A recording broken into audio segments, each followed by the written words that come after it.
pour nous aider à comprendre un peu pourquoi qu'Henri Paul avait déclaré 1 500 $ de revenus alors qu'il était âgé que de 24 ans en 1911. Ce qu'il faut comprendre, c'est qu'on est à une époque où est-ce que les cultivateurs vont léguer leurs terres à leurs plus vieux. Mais en ville, les ouvriers, ils ont rien à léguer, ils sont à logement. Donc, ce qu'ils vont faire, souvent, les familles ouvrières qui habitent en ville vont miser sur le plus vieux de la famille. Puis François Xavier, lui, le père d'Henri Paul, ben imaginez-vous donc qu'il avait été soldat, lui, pendant la guerre de Sécession. Il est resté aux États-Unis une couple d'années après, avant de s'en revenir au Québec, où est-ce qu'il a marié Élisabeth Chrétien, la mère de Henri Paul.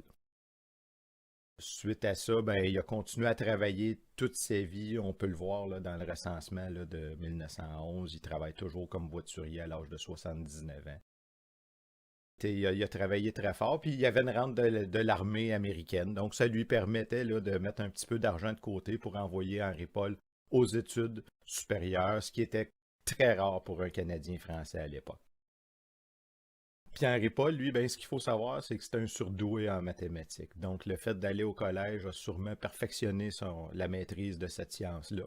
À un point tel que quand il va sortir du collège, Henri Paul va gagner une médaille du premier ministre du Québec comme étant le meilleur mathématicien au Québec.